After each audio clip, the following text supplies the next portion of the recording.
Okey, anggaran yang tepat kita tidak boleh buatlah dan saya tidak tahu apa yang betul-betul tepat menganggarkan, sebab orang-orang ini pertama mereka adalah golongan yang tidak ada dokumen, sukar untuk dibanci. Kedua adalah mereka takut ketika ada apa-apa agensi yang datang kepada mereka. Tetapi NGO, gabungan NGO Ganos pernah menganggarkan 800,000 orang bermasalah dokumen di negeri Sabah.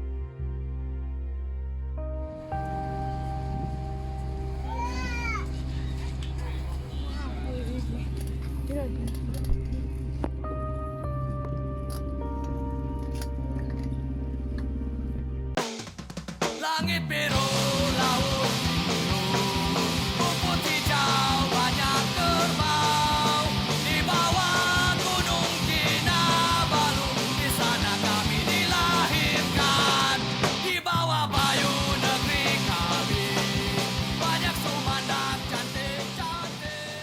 Penafian daripada segi hak asasi, itu yang paling pentinglah. Daripada sudut pertama, daripada sudut keselamatan mereka. Apabila ada sesuatu yang terjadi di diri mereka, mereka tidak boleh melaporkan apa-apa kes di balai polis. Satu, kerana mereka takut. Kedua adalah mereka tidak termaktub dalam apa-apa undang-undang bernegara lah. Jadi kalau mereka dicabul, mereka dirompak, mereka ahli keluarga mereka dibunuh, mereka tidak tahu cara untuk melaporkan kes-kes isu-isu ini. Kedua adalah tentang kesihatan. Bila mereka tidak berdokumentasi, mereka takut untuk ke hospital dan takut dirawat, lepas tu ditangkap. Kedua, hospital agak mahal kepada orang-orang yang tidak berdokumentasi. Bahkan kalau melahirkan anak itu sekitar 1,400 satu malam hingga 2,000 ringgit. Jadi mereka takutlah. Jadi mereka tidak boleh mendapatkan khidmat kesihatan yang baik, yang kena dengan taraf ekonomi mereka. Jadi mereka terpaksa ubat-ubat kampung dan sebagainya.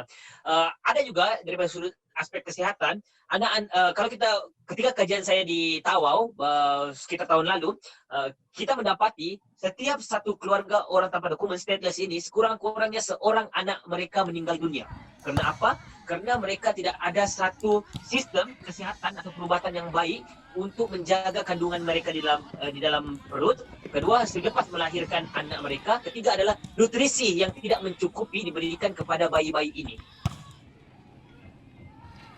Seterusnya daripada aspek pendidikan itu sendiri. Jadi anak-anak ini, orang-orang ini tidak diberi peluang untuk masuk ke sekolah-sekolah kerajaan kerana mereka tidak mempunyai dokumentasi. Ibu bapa mereka tidak ada dokumen, mereka tidak ada dokumen, jadi mereka tidak ada peluang untuk dapat pendidikan. Jadi ketika anak mereka tidak mendapat pendidikan, anak-anak mereka lebih cenderung untuk terdedah dengan masalah sosial.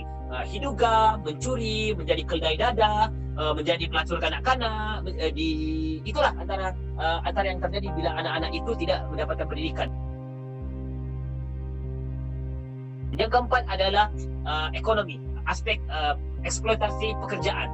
Bila mereka tidak ada dokumen, mereka mudah untuk dieksploit di alam pekerjaan.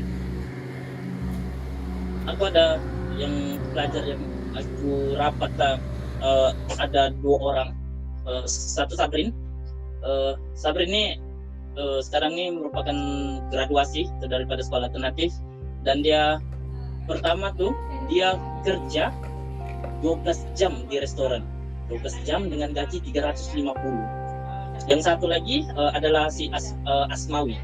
Asmawi pernah kerja di satu restoran, gajinya 15 ringgit sehari, tapi kerjanya lebih daripada 8 jam, 9 ke 10 jam.